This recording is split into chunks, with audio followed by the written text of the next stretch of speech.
गोपेश्वर के 13 वर्षीय कार्तिक तिवारी की कविताओं ने ऑस्ट्रेलिया में मचाई धूम। गोपेश्वर उत्तराखंड के छोटे से शहर गोपेश्वर के 13 वर्षीय बाल कवि कार्तिक तिवारी अपनी स्वरचित कविताओं से न केवल देश बल्कि विदेशों में भी सुर्खियां बटोर रहे हैं। उनकी कविताओं ने ऑस्ट्रेलिया के आकाशवाणी एडिलेड पर प्रसारण के साथ अंतर्राष्ट्रीय मंच पर धूम मचा दी। कार्तिक ने अपनी कविताओं के जरिए जंगल की आग से सुरक्षा और गढ़वाली बोली व संस्कृति के संरक्षण जैसे गंभीर मुद्दों को प्रभावी ढंग से उठाया, जिसने श्रोताओं का दिल जीत लिया। उत्तराखंड के विनोद बिष्ट ने कार्तिक को आकाशवाणी एडिलेड पर आमंत्रित किया था। इस मंच पर कार्तिक की कविता धू धू कर जंगल जल रहा है, जल रहे हैं डाली पत्ता पत्ता, जंगल का हर प्राणी रो रहा है, ने वनाग्नि के खतरों और पर्यावरण संरक्षण का सशक्त संदेश दिया। उनकी कविताएं गढ़वाली बोली और पहाड़ी संस्कृति को जीवंत करती हैं, जिसे ऑस्ट्रेलिया के श्रोताओं ने खूब सराहा।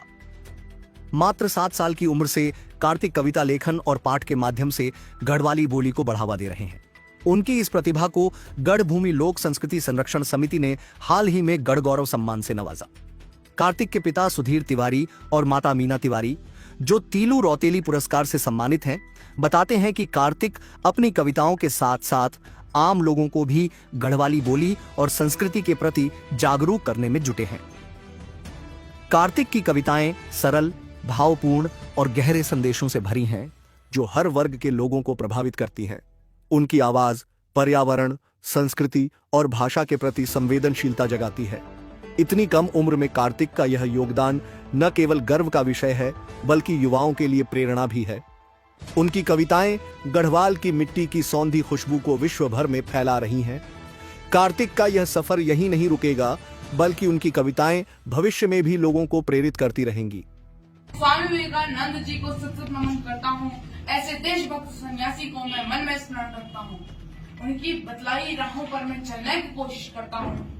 उनकी हर एक बात का मैं नित नित अध्ययन करता हूँ। मैं स्वामी विवेकानंद जी को सतत नमन करता हूँ। ऐसे देशभक्त सन्यासी को मैं मन में स्मरण रखता हूँ। सन 1863 में कोलकाता में उनका जन्म हुआ। वह माता भुवनेश्वरी का ही नहीं, वह भारत माँ का लाल हुआ। दीन दुखियों का मसीहा था वह। युवा एक सन्यासी हुआ, वह युवा एक सन्यासी हुआ। मैं स्वामी विवेकानंद जी को सतत नमन करता हूँ। ऐसे देशभक्त सन्यासी को मैं मन में स्मरण रखता हूँ। केसरिया कपड़ा ओढ़े देश विदेश में विचरण किया, धर्म की स्थापना की, ज्ञान सब में बांट दिया। धर्म की स्थापना की, ज्ञान सब में बांट दिया। मैं स्वामी विवेकानंद जी को सतत नमन करता हूँ। ऐसे देशभक्त सन्यासी को मैं मन में स्मरण रखता हूँ। ऐसे देशभक्त सन्यासी को मैं मन में स्मरण